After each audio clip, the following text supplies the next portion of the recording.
ਸਤਿ ਸ਼੍ਰੀ ਅਕਾਲ ਜੀ। ਹਮਦਰ ਟੀਵੀ ਦੇਖਣ ਵਾਲੇ ਸਾਰੇ ਦਰਸ਼ਕਾਂ ਦਾ ਸਵਾਗਤ ਹੈ ਪ੍ਰੋਗਰਾਮ ਇਮੀਗ੍ਰੇਸ਼ਨ ਮੈਟਰਸ ਵਿੱਚ। ਮੈਂ ਹਾਂ ਤਰਨਜੀਤ ਕੌਰ ਘੁੰਮਣ ਹਾਜ਼ਰਾਂ 'ਚ ਲੈ ਕੇ ਤੁਹਾਡਾ ਆਪਣਾ ਪ੍ਰੋਗਰਾਮ, ਜਿਹਦੇ ਵਿੱਚ ਅਸੀਂ ਗੱਲਬਾਤ ਕਰਾਂਗੇ ਕੈਨੇਡੀਅਨ ਇਮੀਗ੍ਰੇਸ਼ਨ ਸੰਬੰਧੀ। ਤੁਹਾਡਾ ਕੋਈ ਵੀ ਸਵਾਲ ਹੈ, ਸਾਨੂੰ ਅੱਜ ਦੇ ਲਾਈਵ ਪ੍ਰੋਗਰਾਮ 'ਚ ਤੁਸੀਂ ਕਾਲ ਕਰ ਸਕਦੇ ਹੋ।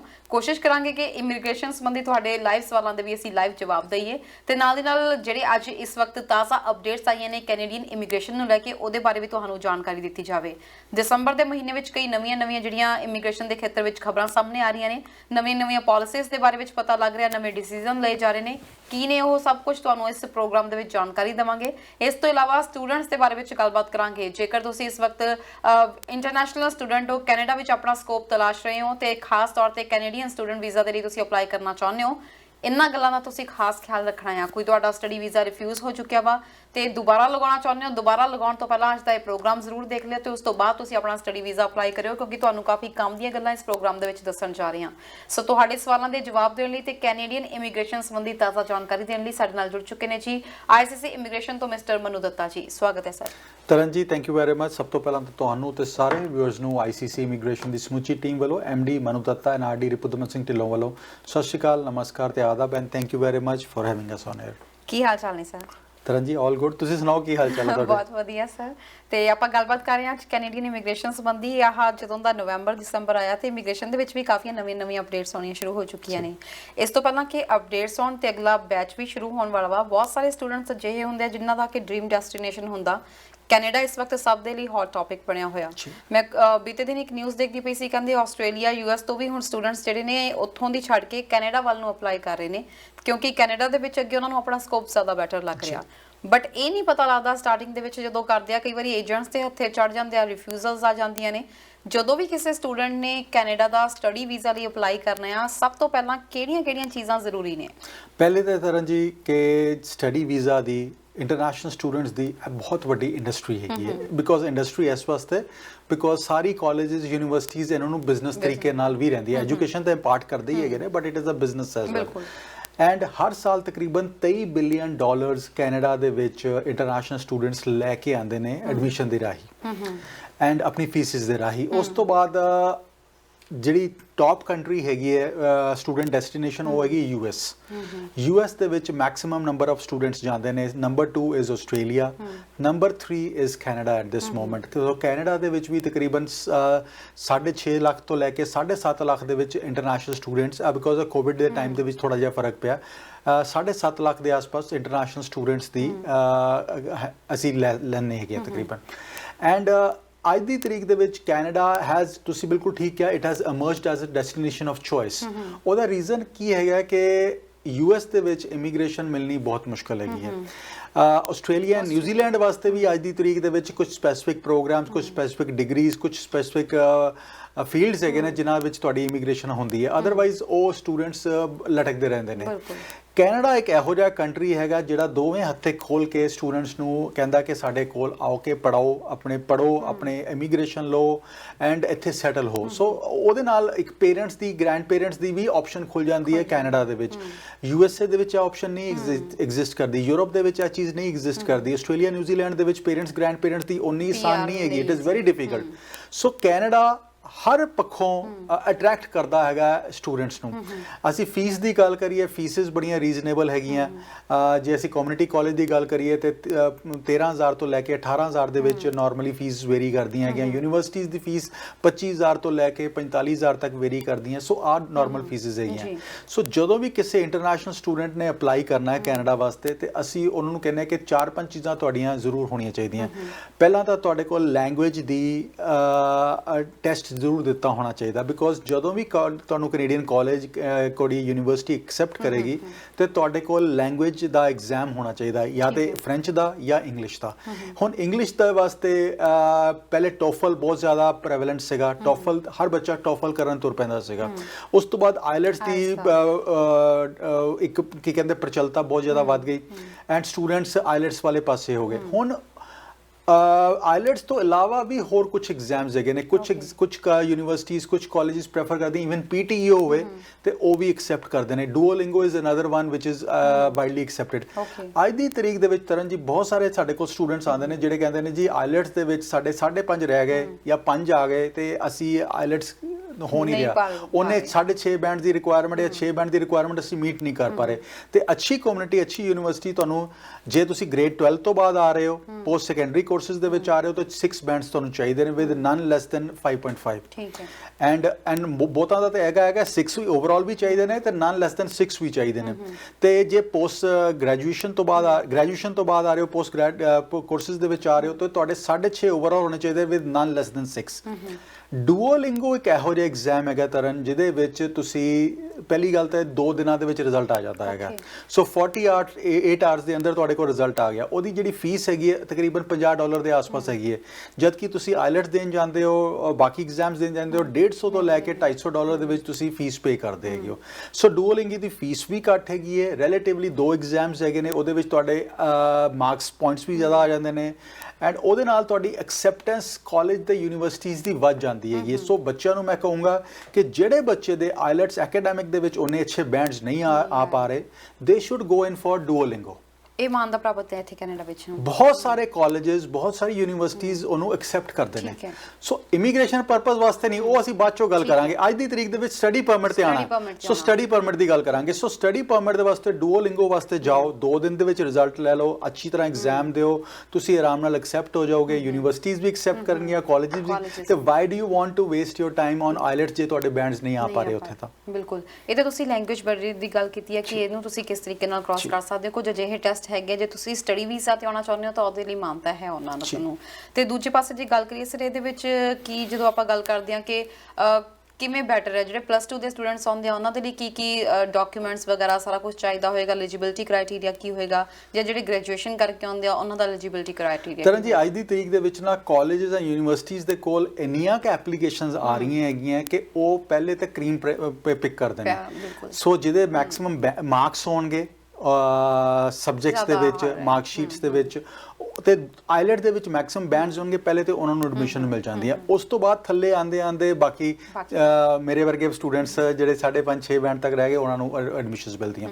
ਸੋ ਆਹ ਤਾਂ ਚੀਜ਼ ਹੋ ਗਈ ਸਟੂਡੈਂਟਸ ਵਾਸਤੇ। ਹੁਣ ਸਟੂਡੈਂਟਸ ਜੇ ਗ੍ਰੇਡ 12 ਤੋਂ ਬਾਅਦ ਆ ਰਹੇ ਨੇ, ਗ੍ਰੇਡ 10 ਦਾ ਸਰਟੀਫਿਕੇਟ ਮਾਰਕਸ਼ੀਟ ਚਾਹੀਦੀ ਹੈ, ਗ੍ਰੇਡ 12 ਦੀ ਮਾਰਕਸ਼ੀਟ ਚਾਹੀਦੀ ਹੈ, ਆਈਲੈਟਸ ਦਾ ਸਕੋਰ ਕਾਰਡ ਚਾਹੀਦਾ ਹੈ, ਜਾਂ ਲੈਂਗੁਏਜ ਦਾ ਸਕੋਰ ਕਾਰਡ ਚਾਹੀਦਾ, ਤੇ ਨਾਲ ਪਾਸਪੋਰਟ ਦੀ ਕਾਪੀ ਚਾਹੀਦੀ ਹੈ ਤੁਹਾਨੂੰ ਐਡਮਿਸ਼ਨ ਲੈਣ ਵਾਸਤੇ। ਸੋ ਤੁਹਾਨੂੰ ਪਤਾ ਹੋਣਾ ਚਾਹੀਦਾ ਮੈਂ ਕਿਹੜਾ ਕੋਰਸ ਲੈਣਾ ਚਾਹੁੰਦਾ, ਮੈਂ ਕਿਸ ਕੋਰਸ ਦੇ ਵਿੱਚ ਆਪਣਾ ਕੈਰੀਅਰ ਪਰਸਿਊ ਕਰਨਾ ਚਾਹੁੰਦਾ, ਮੈਂ ਆਪਣੇ ਲੌਂਗ ਟਰਮ ਮੇਰਾ ਕੈਰੀਅਰ ਗੋਲਸ ਕੀ ਹੈਗੇ ਨੇ, ਮੈਂ ਕਿਸ ਕੈਰੀਅਰ ਦੇ ਵਿੱਚ ਲੈਣਾ ਚਾਹੁੰਦਾ। ਸੋ ਉਹ ਤੁਸੀਂ ਉਸ ਤਰ੍ਹਾਂ ਐਡਮਿਸ਼ਨ ਲੈਂਦੇ ਹੈਗੇ ਹੋ। ਇੱਕ ਵਾਰੀ ਐਡਮਿਸ਼ਨਸ ਹੋ ਗਈਆਂ ਤੁਹਾਡੀਆਂ, ਉਸ ਤੋਂ ਬਾਅਦ ਤੁਸੀਂ ਆਪਣੇ ਫਾਈਨੈਂਸ਼ੀਅਲ ਡਾਕੂਮੈਂਟਸ ਪ੍ਰੈਜ਼ੈਂਟ ਕਰਦੇ ਹੈਗੇ ਹੋ ਕਿ ਤੁਹਾਡੇ ਫਾਈਨੈਂਸ਼ੀਅਲੀ ਤੁਹਾਡੇ ਕੋਲ ਇਨਫ ਰਿਸੋਰਸਿਸ ਹੈਗੇ ਨੇ ਪੜ੍ਹਾਈ ਕਰਨ ਵਾਸਤੇ, ਕਾਲਜ ਜਾਣ ਵਾਸਤੇ, ਯੂਨੀਵਰਸਿਟੀ ਜਾਣ ਵਾਸਤੇ, ਤੁਹਾਨੂੰ ਸਸਟੇਨ ਕਰਨ ਵਾਸਤੇ ਇੱਥੇ ਤੁਹਾਡੇ ਕੋਲ ਇਨਫ ਰਿਸੋਰਸਿਸ ਹੈਗੇ ਨੇ। ਤੁਹਾਡੇ ਕੋਲ GIC ਅਕਾਊਂਟ, ਜੇ ਤੁਸੀਂ SDS ਸਟਰੀਮ ਦੇ ਵਿੱਚ ਐਪਲੀਕੇਸ਼ਨ ਲਗਾ ਰਹੇ ਹੋ ਤਾਂ GIC ਅਕਾਊਂਟ ਵੀ ਖੋਲ੍ਹਣਾ ਪੈਂਦਾ, ਜਿਹਦੇ ਵਿੱਚ $10,000 ਤੁਹਾਨੂੰ ਜਮ੍ਹਾਂ ਕਰਾਉਣਾ ਪੈਂਦਾ। ਉਸ ਤੋਂ ਬਾਅਦ ਉਹ $10,000 ਤੁਸੀਂ ਮਹੀਨੇ ਦੇ ਮਹੀਨੇ $1,000 ਵਿਡਰਾਅ ਕਰ ਸਕਦੇ ਹੈਗੇ ਹੋ। So financial resources, mark sheets, admission.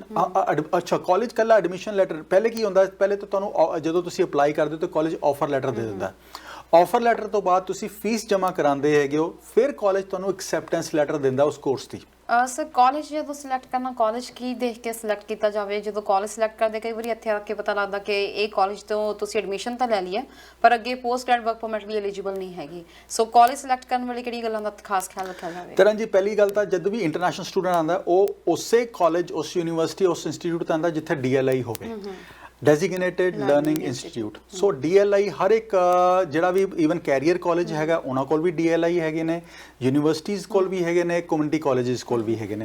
So community college and universities 100% ਇਹੋ ਜਿਹੀਆਂ ਹੈਗੀਆਂ ਜਿਹੜੀਆਂ ਜਿਨ੍ਹਾਂ ਤੇ ਪੜ੍ਹਾਈ ਕਰਕੇ ਤੁਹਾਨੂੰ ਪੋਸਟ ਗ੍ਰੈਡ ਵਰਕ ਪਰਮਿਟ ਮਿਲਦਾ ਹੈ। ਬਟ ਕਾਫੀ ਸਾਰੇ ਪ੍ਰਾਈਵੇਟ ਇੰਸਟੀਚਿਊਟ ਇਹੋ ਜਿਹੇ ਹੈਗੇ ਨੇ ਜਿੱਥੇ ਤੁਸੀਂ ਪੜ੍ਹ ਤਾਂ ਲੈਂਦੇ ਹੋ, ਉਹ ਤੁਹਾਨੂੰ ਪੋਸਟ ਗ੍ਰੈਡ ਵਰਕ ਪਰਮਿਟ ਨਹੀਂ ਲੈ ਕੇ ਦੇ ਸਕਦੇ। ਹਾਂ, ਜਦੋਂ ਤੁਸੀਂ ਪੜ੍ਹ ਰਹੇ ਹੋ ਉਸ ਟਾਈਮ ਤੇ ਤੁਹਾਨੂੰ ਹੁਣ ਦੀ ਤਰੀਕ ਤਾਂ 40 ਘੰਟੇ ਤੁਸੀਂ ਫੁੱਲ ਟਾਈਮ ਕੰਮ ਹੀ ਕਰ ਸਕਦੇ ਹੋ। ਹੁਣ ਲੇਟੈਸਟ ਜਿਹੜੀ ਰੂਲਿੰਗ ਆਈ ਹੈ 15 ਨਵੰਬਰ ਔਨਵਰਡਸ ਕਿ ਜਿਹੜੇ ਇੰਟਰਨੈਸ਼ਨਲ ਸਟੂਡੈਂਟਸ ਹੈਗੇ ਨੇ ਫੁੱਲ ਟਾਈਮ ਕੰਮ ਕਰ ਸਕਦੇ ਨੇ। ਸੋ ਉਹ ਤੁਹਾਨੂੰ ਆਫ ਕੈਂਪਸ ਦਾ ਪੂਰਾ ਮਿਲ ਜਾਏਗਾ, but post grad work permit ਵਾਸਤੇ ਤੁਸੀਂ ਕੁਆਲੀਫਾਈ ਨਹੀਂ ਹੋਗੇ। ਸੋ ਤੁਹਾਨੂੰ ਪਤਾ ਹੋਣਾ ਚਾਹੀਦਾ ਕਿ ਤੁਹਾਡੀ ਐਡਮਿਸ਼ਨਸ ਕਿੱਥੇ ਹੋ ਰਹੀਆਂ। ਹੁਣ ਐਡਮਿਸ਼ਨਸ ਕਿਉਂ ਨਹੀਂ ਹੁੰਦੀਆਂ? ਕਿਉਂਕਿ ਕਦੀ ਮਾਰਕਸ ਘੱਟ ਹੁੰਦੇ ਨੇ, ਕਦੀ ਆਈਲੈਟਸ ਨਹੀਂ ਹੁੰਦਾ, ਤਾਂ ਤੁਸੀਂ ਪ੍ਰਾਈਵੇਟ ਇੰਸਟੀਚਿਊਟਸ ਵੱਲ ਜਾਂਦੇ।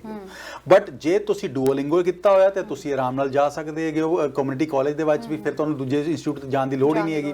ਸੋ ਮੈਂ ਇੱਕੋ ਚੀਜ਼ ਕਹੂੰਗਾ ਇੰਟਰਨੈਸ਼ਨਲ ਸਟੂਡੈਂਟਸ ਨੂੰ, ਅੱਜ ਦੀ ਤਰੀਕ ਦੇ ਵਿੱਚ ਕਈ ਵਾਰੀ ਐਡਮਿਸ਼ਨਸ ਦੇ ਵਿੱਚ 3-3 ਮਹੀਨੇ 4-4 ਮਹੀਨੇ ਵੀ ਲੱਗ ਰਹੇ ਨੇ, ਐਡਮਿਸ਼ਨ ਆਫਰ ਲੈਟਰਸ ਆਉਂਦੇ ਆ। ਜਿਵੇਂ ਤੁਸੀਂ ਆਫਰ ਲੈਟਰ ਦੀ ਗੱਲ ਕੀਤੀ ਹੈ, ਜੇਕਰ ਕਿਸੇ ਨੂੰ ਮਤਲਬ ਇਦਾਂ ਪ੍ਰੋਬਲਮ ਹੋ ਰਹੀ ਹੈ ਕਿ ਡੈਫਰ ਵੀ ਕਰ ਸਕਦੇ ਆ ਆਪਣੇ ਕੋਰਸ ਵਗੈਰਾ? ਐਬਸੋਲੂਟਲੀ ਤਨ ਜੀ, ਹੁਣ ਨਾਰਮਲੀ 2 ਸੈਸ਼ਨਸ ਮੇਜਰ ਹੈਗੇ ਨੇ। ਇੱਕ ਤਾਂ ਜਨਵਰੀ session is a major session, ਦੂਸਰਾ ਸੈਸ਼ਨ ਹੈਗਾ ਜੀ September is a major session, ਵਿੱਚ ਕਾਫੀ ਸਾਰੇ ਕੋਰਸਿਸ ਮਈ ਦੇ ਵਿੱਚ ਵੀ ਸ਼ੁਰੂ ਹੁੰਦੇ ਨੇ, but May and January and September are the major sessions. ਠੀਕ ਹੈ ਸਰ। ਇਸ ਤੋਂ ਬਾਅਦ ਜਿਵੇਂ ਤੁਸੀਂ ਗੱਲ ਕੀਤੀ ਹੈ ਫੰਡਸ ਦੀ, ਫੰਡਸ ਕਿੰਨੇ ਸ਼ੋ ਕਰਨੇ ਪੈਂਦੇ ਨੇ ਸਟੂਡੈਂਟਸ ਦੇ ਲਈ? ਤਰਨ, ਮੈਂ ਕਹਿਣਾ ਜੀ ਹਮੇਸ਼ਾ ਕਿ ਜਦੋਂ ਵੀ ਇੰਟਰਨੈਸ਼ਨਲ ਸਟੂਡੈਂਟ ਆ ਰਿਹਾ, ਇੱਕ ਤਾਂ GIC ਦੇ ਵਿੱਚ ਉਹਦੇ ਕੋਲ $10,000 ਹੋਣਾ ਚਾਹੀਦਾ, ਉਸ ਤੋਂ ਬਾਅਦ 1 ਸਾਲ ਦੀ ਫੀਸ ਪੇ ਹੋਣੀ ਚਾਹੀਦੀ, ਉਸ ਤੋਂ ਇਲਾਵਾ ਵੀ ਤੁਹਾਡੇ ਕੋਲ ਪੈਸੇ ਹੋਣੇ ਚਾਹੀਦੇ ਨੇ ਸ਼ੋਅ ਕਰਨ ਵਾਸਤੇ ਕਿ ਮੈਂ ਡੇ ਟੂ ਡੇ ਮੈਨੂੰ ਅਗਲੇ 4-6 ਮਹੀਨੇ ਵਾਸਤੇ ਮੈਨੂੰ ਕਿਸੇ ਹੈਲਪ ਦੀ ਲੋੜ ਨਾ ਪਵੇ। ਸੋ ਅੱਜ ਇਸ ਤਰ੍ਹਾਂ ਦੇ ਫੰਡ ਸ਼ੋਅ ਹੋਣੇ ਚਾਹੀਦੇ ਨੇ। ਸੋ ਨਾਰਮਲੀ ਜੇ ਤੁਸੀਂ ਬੈਂਕ ਤੋਂ ਲੋਨ ਵੀ ਲਿੱਤਾ ਉਹ ਵੀ ਚੱਲ ਸਕਦਾ, ਤੁਹਾਡੇ ਫਾਦਰ ਸਾਹਿਬ ਦੇ ਨਾਲ, ਤੁਹਾਡੇ ਗ੍ਰੈਂਡਫਾਦਰ ਦੇ ਨਾਲ ਤੁਹਾਡੇ ਅਕਾਊਂਟਸ ਹੈਗੇ ਨੇ ਉਹ ਵੀ ਸ਼ੋਅ ਹੋ ਸਕਦੇ ਨੇ ਜੀ। ਬਿਲਕੁਲ, ਜੇ ਤੁਸੀਂ ਕਹੋਗੇ ਕਿ ਮੈਂ ਐਕਸਟੈਂਡਡ ਫੈਮਿਲੀ, ਮੇਰੀ ਭੂਆ ਜੀ ਜਾਂ ਮਾਸੜ ਜੀ, ਉਹ ਸ਼ੋਅ ਕਰਨਾ ਮੁਸ਼ਕਲ ਹੋ ਜਾਣਾ ਹੈ ਬਿਕੋਜ਼ ਉਹ ਐਕਸੈਪਟ ਨਹੀਂ ਹੋਣਾ। ਸੋ ਇਮੀਡੀਏਟ ਫੈਮਿਲੀ ਤੁਹਾਡੇ ਜੇ ਫੰਡ ਸ਼ੋਅ ਕਰ ਰਹੇ ਨੇ ਤੇ absolutely it is a workable. So financial reasons ਤੁਹਾਨੂੰ ਰਿਸੋਰਸਿਸ ਦਿਖਾਣੇ ਪੈਣੇ ਨੇ। ਇੱਕ ਸਭ ਤੋਂ ਇੰਪੋਰਟੈਂਟ ਚੀਜ਼ ਆਉਂਦੀ ਹੈ ਐਕਸਪਲੇਨੇਸ਼ਨ, ਕਿ ਮੈਂ ਇਹ ਪਰਟੀਕੂਲਰ ਕੋਰਸ ਸਬਮਿਸ਼ਨ ਦੇ ਵਿੱਚ ਤੁਸੀਂ ਅਪਲਾਈ ਕਰਦੇ ਹੋ, ਜਿਹਨੂੰ ਅਸੀਂ ਕਹਿੰਦੇ ਆ ਕਿ ਤੁਸੀਂ ਲਿਖ ਕੇ ਆਪਣਾ ਕੈਰੀਅਰ ਦਾ ਪ੍ਰੋਸਪੈਕਟਸ ਦੇ ਰਹੇ ਹੋ ਕਿ ਮੈਂ ਕੀ ਕਰਨਾ ਚਾਹਨਾ, Y am I picking up this particular course, ਇਸ ਕੋਰਸ ਦਾ ਮੇਰੀ ਜ਼ਿੰਦਗੀ ਦੇ ਵਿੱਚ, ਮੇਰੇ ਕੈਰੀਅਰ ਦੇ ਵਿੱਚ ਕੀ ਰੈਲੇਵੈਂਸ ਹੋਣ ਵਾਲਾ ਹੈਗਾ। ਸੋ ਉਹ ਚੀਜ਼ਾਂ ਸਬਮਿਟ ਕਰਨੀਆਂ, ਤੁਹਾਡਾ ਏਮ ਕੀ ਹੈਗਾ ਉਸ ਕੋਰਸ ਨੂੰ ਲੈ ਕੇ, ਉਹ ਸਾਰੀ ਚੀਜ਼ਾਂ ਤੁਸੀਂ ਜਿੰਨੀ ਅੱਛੀ ਤਰ੍ਹਾਂ ਸਬਮਿਟ ਕਰੋਗੇ, ਆਫਿਸਰ ਵਾਸਤੇ ਡਿਸੀਜਨ ਲੈਣਾ ਓਨਾ ਆਸਾਨ ਹੋ ਜਾਏਗਾ। ਇੱਕ ਚੀਜ਼ ਹੋਰ ਤਰਨ ਜੀ ਮੈਂ ਕਹਿੰਦਾ ਕਿ ਕਦੀ ਵੀ ਤੁਸੀਂ, ਬਹੁਤ ਸਾਰੇ ਏਜੰਟਸ ਹੈਗੇ ਨੇ ਉਹ ਸੇਮ ਕਵਰ ਲੈਟਰ ਲਗਾ ਕੇ ਹਰ ਇੱਕ ਦੀ ਫਾਈਲ ਲਗਾਈ ਜਾਂਦੇ ਨੇ। ਜਦੋਂ ਵੀ ਤੁਸੀਂ ਕੋਈ ਪਰਟੀਕੂਲਰ ਕੋਰਸ ਪਿਕ ਕਰ ਰਹੇ ਹੋ, ਆਪਣਾ ਇੱਕ ਪ੍ਰੀਐਂਬਲ ਬਣਾਓ ਕਿ why am I picking this course, ਮੇਰਾ ਕੋਡ ਕੈਰੀਅਰ ਗੋਲਸ ਕੀ ਹੈਗੇ ਨੇ, ਮੈਂ eventually what I want to do. So ਉਹ ਆਪਣੇ ਆਪ ਪੁੱਟ ਅਪ ਕਰੋ, ਆਪਣੇ ਆਪ ਲਿਖ ਕੇ ਦਿਓ। ਐਂਡ ਉਸ ਤੋਂ ਬਾਅਦ ਆਪਣੇ ਏਜੰਟਸ ਨੂੰ, ਆਪਣੇ ਕੰਸਲਟੈਂਟਸ ਨੂੰ ਕਹੋ, ਏਜੰਟ ਇਸ ਵਾਸਤੇ ਬਿਕੋਜ਼ ਬਹੁਤ ਸਾਰੇ ਜਿਹੜੇ ਇੰਡੀਆ ਦੇ ਵਿੱਚ ਐਡਮਿਸ਼ਨਸ ਕਰਵਾ ਰਹੇ ਨੇ ਉਹ ਏਜੰਟ ਹੈਗੇ ਨੇ, ਦੇ ਆਰ ਨਾਟ ਕੰਸਲਟੈਂਟਸ।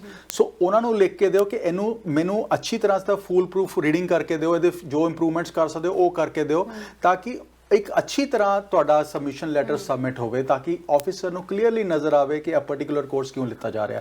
ਸੋ ਆਹ ਸਾਰੀਆਂ ਚੀਜ਼ਾਂ ਤੁਸੀਂ ਜਦੋਂ ਸਬਮਿਟ ਕਰਦੇ ਹੋ, ਉਸ ਤੋਂ ਬਾਅਦ 4 ਤੋਂ 12 ਹਫ਼ਤਿਆਂ ਦੇ ਵਿੱਚ ਨਾਰਮਲੀ ਸਿਟੀਜ਼ਨਸ਼ਿਪ ਐਂਡ ਇਮੀਗ੍ਰੇਸ਼ਨ ਤੋਂ ਰਿਜ਼ਲਟ ਆਉਂਦੇ ਹੈਗੇ ਨੇ। ਸਰ ਰਿਜੈਕਸ਼ਨ ਅੱਜ ਕੱਲ੍ਹ ਕਈ ਕੇਸਿਸ ਦੇ ਵਿੱਚ ਦੇਖਣ ਨੂੰ ਮਿਲਦੀ ਹੈ, ਰਿਜੈਕਸ਼ਨ ਦੇ ਮੇਨ ਕਾਰਨ ਕੀ ਹੋ ਰਹੇ ਨੇ ਸਟੂਡੈਂਟ ਵੀਜ਼ਾ ਦੇ ਵਿੱਚ?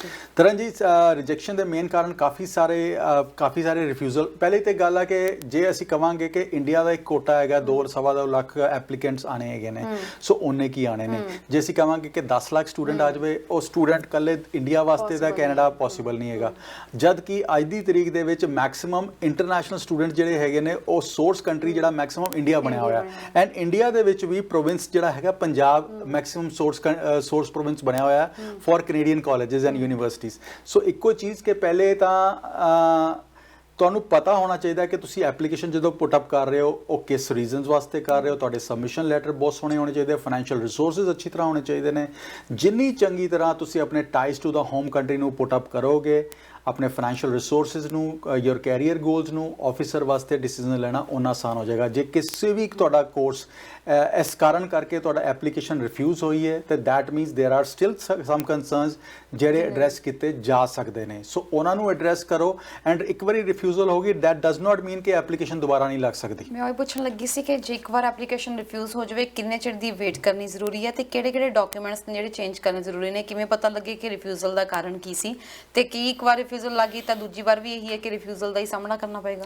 ਤਰਨ, ਮੈਂ ਹਮੇਸ਼ਾ ਕਹਿੰਦਾ ਜੀ ਕਿ ਕਦੀ ਵੀ ਜਦੋਂ ਐਪਲੀਕੇਸ਼ਨ ਪੁੱਟ ਅਪ ਕਰ ਰਹੇ ਹੋ ਉਹਦੀ ਇੱਕ ਕਾਪੀ ਆਪਣੇ ਕੋਲ ਜ਼ਰੂਰ ਰੱਖੋ। ਤੁਹਾਡਾ ਏਜੰਟ ਵੀ ਸਬਮਿਟ, ਬਿਕੋਜ਼ ਏਜੰਟ 99% ਆਪਣੇ ਪੋਰਟਲ ਤੋਂ ਸਬਮਿਟ ਨਹੀਂ ਕਰਦੇ, ਉਹ ਤੁਹਾਡੇ ਨਾਮ ਤੋਂ ਇੱਕ ਆਈਡੀ ਬਣਾ ਕੇ ਉਹਦੇ ਤੋਂ ਸਬਮਿਟ ਕਰਦੇ ਨੇ, because otherwise they are not authorised 99% of them।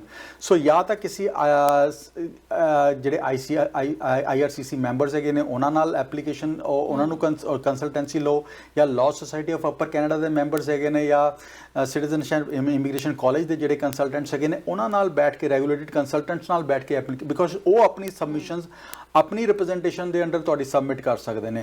ਹਾਂ, ਜੇ ਤੁਸੀਂ ਆਪਣੇ ਆਪ ਤੁਹਾਡਾ ਕੋਈ ਫੇਕ ਆਈਡੀ ਬਣਾ ਕੇ ਸਬਮਿਟ ਕਰ ਰਹੇ ਜਾਂ ਤੁਹਾਡੀ ਆਈਡੀ ਤੋਂ, ਤੇ ਉਹ ਸਾਰੀਆਂ ਓਨਸ ਇਜ਼ ਔਨ ਯੂ ਕਿ ਕੋਈ ਵੀ ਉਹ ਇਨਫੋਰਮੇਸ਼ਨ ਉਨੀ ਕੀ ਕਰ ਰਿਹਾ ਉਹਦੇ ਰਿਸਪੌਂਸਿਬਲ ਤੁਸੀਂ ਹੈਗੇ ਹੋ, ਬਿਕੋਜ਼ ਉਹ ਤਾਂ ਪਿਕਚਰ ਦੇ ਵਿੱਚ ਨਹੀਂ ਹੈਗਾ ਟੈਕਨੀਕਲੀ। ਬਿਲਕੁਲ। ਸੋ ਕੋਸ਼ਿਸ਼ ਕਰੋ ਕਿ ਕਿਸੇ ਰੈਗੂਲੇਟਡ ਕੰਸਲਟੈਂਟ ਨਾਲ ਕੰਮ ਕਰੋ, ਐਂਡ ਜੇ ਕੋਈ ਰਿਫਿਊਜ਼ਲ ਆ ਗਈ ਹੈਗੀ ਹੈ ਤੇ ਰਿਫਿਊਜ਼ਲ ਲੈਟਰ ਤੇ ਕਾਪੀ ਆਫ ਦਾ ਐਪਲੀਕੇਸ਼ਨ ਜਿਹੜੀ ਸਬਮਿਟ ਹੋਈ ਹੈਗੀ ਵਿਦ ਸਪੋਰਟਿੰਗ ਡਾਕੂਮੈਂਟਸ ਉਹ ਲੈ ਕੇ ਕਿਸੇ ਕੰਸਲਟੈਂਟ ਲਾਇਰ ਦੀ ਸਲਾਹ ਲਓ, ਤਾਂ ਕਿ ਤੁਹਾਨੂੰ ਸਟ੍ਰੇਟ ਫਾਰਵਰਡ ਐਡਵਾਈਸ ਮਿਲ ਸਕੇ ਕਿ ਆਪਾਂ ਕੰਸਰਨਸ ਆਫੀਸਰਸ ਦੇ ਕਿਸ ਤਰ੍ਹਾਂ ਦੂਰ ਕਰ ਸਕਦੇ ਹਾਂ। ਸਮ ਟਾਈਮ ਇਦਾਂ ਹੁੰਦਾ ਸਟੂਡੈਂਟਸ ਨੂੰ ਖੁਦ ਨਹੀਂ ਪਤਾ ਲੱਗਦਾ ਕਿ 2-3 ਵਾਰ ਕਿੰਨੀ ਵਾਰ ਉਹਨਾਂ ਦਾ ਸਟੱਡੀ ਪਰਮਿਟ ਲਈ ਅਪਲਾਈ ਕੀਤਾ ਗਿਆ, ਤੇ ਉਸ ਤੋਂ ਬਾਅਦ ਜਦੋਂ ਇੱਥੇ ਹੁੰਦੇ ਨੇ ਕਈ ਵਾਰੀ ਹੁਣ ਇਹ ਵੀ ਸੁਣਨ ਦੇ ਵਿੱਚ ਆਇਆ ਕਿ ਸਟੂਡੈਂਟਸ ਦੀਆਂ ਇੰਟਰਵਿਊਜ਼ ਵਗੈਰਾ ਵੀ ਆ ਰਹੀਆਂ ਨੇ। ਸੋ ਉਸ ਚੀਜ਼ 'ਤੇ ਆਪਣੇ ਆਪ ਨੂੰ ਕਿਵੇਂ ਪ੍ਰਿਪੇਅਰ ਕਰੀਏ, ਕਿਹੜੀਆਂ ਚੀਜ਼ਾਂ ਨੇ ਜਿਨ੍ਹਾਂ ਦੇ ਬਾਰੇ ਤੁਹਾਨੂੰ ਜਾਣਕਾਰੀ ਹੋਣਾ ਬਹੁਤ ਜ਼ਰੂਰੀ ਹੈ? ਹਰ ਇੱਕ ਚੀਜ਼ ਬਾਰੇ ਤਰਨ ਜੀ, ਹਰ ਇੱਕ ਚੀਜ਼ ਬਾਰੇ ਤੁਹਾਨੂੰ ਪਤਾ ਹੋਣਾ ਚਾਹੀਦਾ ਕਿ ਮੈਂ ਪਰਟੀਕੂਲਰ ਕੋਰਸ ਕਿਉਂ ਰਹਿ ਰਿਹਾ, ਮੇਰਾ ਕੈਰੀਅਰ ਗੋਲ ਕੀ ਹੈਗਾ, ਮੈਂ ਸਬਜੈਕਟਸ ਕੀ ਲੈ ਰਿਹਾ ਹੈਗਾ, ਉਹ ਵੀ ਪਤਾ ਹੋਣਾ ਚਾਹੀਦਾ। ਬਿਕੋਜ਼ ਜੇ ਇੰਟਰਵਿਊ ਆਈ ਹੈਗੀ ਹੈ ਤੇ you should know about that, and ਤੁਹਾਡੇ ਫਾਈਨੈਂਸ਼ੀਅਲ ਰਿਸੋਰਸਿਸ ਕਿਸ ਤਰ੍ਹਾਂ ਹੈਗੇ ਨੇ, ਫਾਈਨੈਂਸ਼ੀਅਲਸ ਕਿੱਥੋਂ ਅਰੇਂਜ ਹੋਏ ਨੇ, ਜੇ ਬੈਂਕ ਲੋਨ ਹੈਗਾ ਜਾਂ ਫਾਦਰ ਤੋਂ ਆਏ ਨੇ ਜਾਂ ਗ੍ਰੈਂਡਫਾਦਰ ਤੋਂ ਆਏ ਨੇ ਜਾਂ ਗ੍ਰੈਂਡ ਪੇਰੈਂਟਸ ਤੋਂ ਆਏ ਨੇ, ਉਹ ਸਾਰੀ ਚੀਜ਼ਾਂ ਤੁਹਾਡੇ ਕੋਲ ਪ੍ਰੋਪਰਲੀ ਡਾਕੂਮੈਂਟਡ ਹੋਣੀ ਚਾਹੀਦੀਆਂ ਹੈਗੀਆਂ। ਸੋ ਜਿੰਨੀ ਚੰਗੀ ਤਰ੍ਹਾਂ ਤੁਸੀਂ ਆ ਸਾਰੀਆਂ ਚੀਜ਼ਾਂ ਡਾਕੂਮੈਂਟ ਕਰੋਗੇ, ਵੀਜ਼ਾ ਲੱਗਣ ਦੇ ਚਾਂਸਸ ਉਹਨੇ ਵੱਧ ਜਾਣਗੇ। ਐਂਡ ਇਨ ਕੇਸ ਜੇ ਤੁਹਾਡੀ ਕੋਈ ਐਪਲੀਕੇਸ਼ਨ ਇਹੋ ਜਿਹੀ ਹੈਗੀ ਜਿਹੜੀ ਰਿਫਿਊਜ਼ ਹੋਈ ਹੈ ਤੇ speak to a consultant, ICC ਨਾਲ ਕੰਟੈਕਟ ਕਰ ਸਕਦੇ ਹੋ, we can assist you and guide you. ਇੱਕ ਤੁਸੀਂ ਸਵਾਲ ਕੀਤਾ ਕਿ ਤੁਸੀਂ ਜੇ ਰਿਫਿਊਜ਼ਲ ਹੋ ਗਈ ਤੇ ਕਿੰਨੀ ਦੇਰ ਬਾਅਦ ਦੁਬਾਰਾ ਫਾਈਲ ਲਗਾ ਸਕਦੇ ਹੋ। ਜੇ ਤੁਹਾਡੇ ਕੋਲ ਟਾਈਮ ਹੈਗਾ ਆ ਤਰਨ ਜੀ, ਹੁਣ ਜਿਸ ਤਰ੍ਹਾਂ ਜੇ ਜਨਵਰੀ ਦੀ ਕਿਸੇ ਦੀ ਫਾਈਲ ਰਿਫਿਊਜ਼ ਹੋਈ, ਹੁਣ probably we are already into the second week of December, ਹੁਣ ਫਾਈਲ ਲੱਗਣੀ ਮੁਸ਼ਕਲ ਹੋ ਜਾਏਗੀ, ਰਾਈਟ, ਬਿਕੋਜ਼ ਤੁਹਾਡੇ ਕੋਲ ਉਹਨਾਂ ਟਾਈਮ ਨਹੀਂ ਹੈਗਾ ਕਿ ਡਿਸੀਜਨ ਆ ਸਕੇ। ਹਾਂ, ਲਗਾ ਸਕਦੇ ਹੋ, absolutely you can take a chance, but ਜੇ ਤੁਹਾਡੇ ਕੋਲ ਚਾਂਸ ਨਹੀਂ ਹੈਗਾ, ਟਾਈਮ ਕਾਫੀ ਘੱਟ ਹੈਗਾ, ਵੀਕਸ ਦੇ ਵਿੱਚ ਰਹਿ ਗਿਆ ਹੈਗਾ, ਤਾਂ you should be looking at a deferral. ਹੁਣ ਜਨਵਰੀ ਦਾ ਡੈਫਰਲ ਕੀ ਹੈਗਾ ਕਿ ਜਨਵਰੀ ਦਾ ਹੋ ਸਕਦਾ ਮਈ ਦੇ ਵਿੱਚ ਨਾ ਹੋਵੇ ਕੋਰਸ, ਉਹ ਸੈਪਟੈਂਬਰ ਦੇ ਵਿੱਚ ਹੋਵੇ। ਸੋ ਉਹ ਡੈਫਰਲ 8 ਮਹੀਨਿਆਂ ਦਾ 9 ਮਹੀਨਿਆਂ ਦਾ ਕਾਫੀ ਤੁਹਾਨੂੰ ਇੰਪੈਕਟ ਕਰੇਗਾ, ਬਿਕੋਜ਼ ਸਾਡੀ ਸਾਰੀਆਂ ਚੀਜ਼ਾਂ ਤੁਹਾਨੂੰ ਦੁਬਾਰਾ ਕਰਨੀਆਂ ਪੈਣਗੀਆਂ। ਤੁਹਾਡੇ ਫੰਡਸ ਵੀ ਕਾਲਜ ਦੇ ਕੋਲ, ਯੂਨੀਵਰਸਿਟੀ ਕੋਲ ਰਹਿਣਗੇ, ਸੋ ਉਹ ਚੀਜ਼ਾਂ ਮੈਟਰ ਕਰ ਸਕਦੀਆਂ। ਸੋ ਇਸ ਇੰਸਟੈਂਸ ਦੇ ਵਿੱਚ ਤੁਸੀਂ ਦੁਬਾਰਾ ਐਪਲੀਕੇਸ਼ਨ ਆਪਣੀ ਪੁੱਟ ਅਪ ਕਰਵਾ ਸਕਦੇ ਹੈਗੇ ਹੋ ਜੇ ਕੋਈ ਇਹੋ ਜਿਹੀ ਚੀਜ਼ ਹੈ, ਪ੍ਰੋਵਾਈਡਡ ਤੁਹਾਡੇ ਕੋਲ ਐਡਰੈਸ ਕਰਨ ਵਾਸਤੇ ਜਿਹੜੇ ਕੰਸਰਨਸ ਆਫੀਸਰ ਨੇ ਰੇਜ਼ ਕੀਤੇ ਉਹਦੇ ਵਾਸਤੇ ਤੁਹਾਡੇ ਕੋਲ ਆਨਸਰਸ ਹੈਗੇ ਨੇ। ਸਟੱਡੀ ਦੇ ਵਿੱਚ ਗੈਪ ਕਿੰਨਾ ਕੁ ਮੈਟਰ ਕਰਦਾ ਆ ਸਟੱਡੀ ਵੀਜ਼ਾ ਦੇ ਲਈ? ਤਰਨ, ਇੱਕ ਕਨਸੈਪਟ ਬਣਿਆ ਹੋਇਆ ਕਿ 5 ਸਾਲ ਤੋਂ ਜ਼ਿਆਦਾ ਗੈਪ ਨਹੀਂ ਹੋਣਾ ਚਾਹੀਦਾ, ਲਾਸਟ ਐਜੂਕੇਸ਼ਨ ਦੇ ਵਿੱਚ 5 ਸਾਲ ਤੋਂ ਜ਼ਿਆਦਾ ਗੈਪ ਨਹੀਂ ਹੋਣਾ ਚਾਹੀਦਾ। ਬਟ ਅਸੀਂ ਈਵਨ 40 ਸਾਲਾਂ ਦੇ 45 ਸਾਲਾਂ ਦੇ ਵੀ ਅਸੀਂ ਸਟੱਡੀ ਵੀਜ਼ਾਸ ਕੀਤੇ ਹੈਗੇ ਨੇ, ਉੱਥੇ ਗੈਪਸ ਜ਼ਿਆਦਾ ਸੀਗੇ। ਬਟ ਇਹ ਨਹੀਂ ਕਿ ਤੁਸੀਂ 12ਵੀਂ ਤੋਂ ਬਾਅਦ ਡਾਇਰੈਕਟਲੀ ਤੁਸੀਂ 20 ਸਾਲ ਕੁਝ ਨਹੀਂ ਕੀਤਾ, 25 ਸਾਲ ਕੁਝ ਨਹੀਂ ਕੀਤਾ ਤੇ ਉਸ ਤੋਂ ਬਾਅਦ ਤੁਹਾਨੂੰ ਯਾਦ ਆਇਆ ਕਿ ਮੈਂ ਕੈਨੇਡਾ ਪੜ੍ਹਨ ਜਾਣਾ ਹੈਗਾ। ਜੇ ਤੁਸੀਂ ਵਿੱਚ ਕੋਈ ਈਵਨ ਛੋਟੇ ਕੋਰਸਿਸ ਵੀ ਕਰਦੇ ਰਹੇ ਹੋ ਤਾਂ ਵੀ ਤੁਸੀਂ ਲੈਜੀਟੀਮੇਟ ਸਟੂਡੈਂਟ ਹੈਗੇ ਹੋ, ਤੁਸੀਂ ਆਪਣੀ ਸਬਮਿਸ਼ਨਸ ਦੇ ਵਿੱਚ ਸਾਰੀ ਚੀਜ਼ਾਂ ਐਡਰੈਸ ਕਰ ਸਕਦੇ ਹੋ। ਜੇ ਕੰਪਨੀ ਤੁਸੀਂ ਜਿਹਦੇ ਕੰਪਨੀ ਦੇ ਵਿੱਚ ਕੰਮ ਕਰਦੇ ਰਹੇ ਹੋ, ਉਹ ਕੰਪਨੀ ਤੁਹਾਨੂੰ ਕੋਈ ਸ਼ਾਰਟ ਕੋਰਸਿਸ ਵੀ ਕਰਾਉਂਦੀ ਰਹੀ ਹੈ ਤਾਂ ਵੀ they are good, but provided ਜਦੋਂ ਵੀ ਤੁਸੀਂ ਐਪਲੀਕੇਸ਼ਨ ਪੁੱਟ ਅਪ ਕਰਨ ਜਾ ਰਹੇ ਹੋ, ਜੇ ਤੁਹਾਨੂੰ ਲੱਗਦਾ ਪਿਆ ਕਿ ਮੈਨੂੰ ਵੀਜ਼ਾ ਮਿਲਣਾ ਚਾਹੀਦਾ ਤੇ ਤੁਸੀਂ ਰੀਜ਼ਨਸ ਹੈਗੇ ਨੇ ਤੇ absolutely you should B putting in the application, ਭਾਵੇਂ ਤੁਹਾਡੀ ਜੋ ਮਰਜ਼ੀ ਏਜ ਹੈਗੀ। ਇੱਕ ਵਾਰ ਇੱਥੇ ਸਟੱਡੀ ਵੀਜ਼ਾ ਤੇ ਪਹੁੰਚ ਕੇ ਸਟੱਡੀ ਕੰਪਲੀਟ ਕਰ ਲਈ, ਉਸ ਤੋਂ ਬਾਅਦ ਕੀ ਆਪਸ਼ਨਸ ਬਣਦੇ ਨੇ ਫਿਰ ਇੱਥੇ ਸਟੂਡੈਂਟਸ ਦੇ ਲਈ?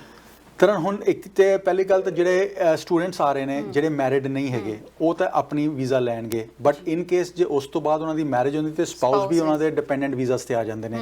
ਜਿਹੜੇ ਪਹਿਲੀ ਮੈਰਿਡ ਹੈਗੇ ਨੇ, ਬੱਚੇ ਹੈਗੇ ਨੇ, ਉਹਨਾਂ ਦੇ ਸਪਾਊਸ ਤੇ ਬੱਚੇ ਵੀ dependent study permits and work permits ਵਾਸਤੇ ਐਲੀਜੀਬਲ ਹੈਗੇ ਨੇ। ਗੱਲ ਕਰਾਂਗੇ ਇਹਦੇ ਬਾਰੇ ਜੀ। ਨੈਕਸਟ ਕਾਲਰ ਸਾਡੇ ਨਾਲ ਪਹਿਲੇ ਕਾਲਰ ਜੁੜ ਗਏ ਨੇ। ਸਤਿ ਸ਼੍ਰੀ ਅਕਾਲ ਜੀ, ਕਿੱਥੋਂ ਬੋਲ ਰਹੇ ਹੋ, ਕੀ ਸਵਾਲ ਹੈ? ਹੈਲੋ, ਹਾਂਜੀ ਸਤਿ ਸ਼੍ਰੀ ਅਕਾਲ ਜੀ, ਕਿੱਥੋਂ ਬੋਲ ਰਹੇ ਹੋ, ਕੀ ਸਵਾਲ ਹੈ ਤੁਹਾਡਾ? मैंने अभी बैंकॉक तो बोल रहे हैं, पता करना कि एक मेरे बच्चे हैं तीन नीचे ने, एक बेटी मेरी सिटीजन है जी, दो बच्चे मेरे वर्क परमिट पे हैं, 80 विजिटर वीजा पे आए हुए हैं। मेरे मिसी ने लैब टेक्नीशियन का कोर्स किया है, उन्हें वो एक्सपीरियंस है 15-20 साल का। ਕਿਹੜਾ ਕੋਰਸ ਕੀਤਾ? Lab technician. ਓਕੇ ਜੀ, हाँ जी, तो ਅਸੀਂ ਪਤਾ ਕਰਨੇ मतलब से कुछ है एलिजिबल की? ਏਜ ਕਿੰਨੀ ਹੈ ਜੀ, ਐਜੂਕੇਸ਼ਨ ਕੀ ਹੈਗੀ ਜੀ? एज 55 है जी।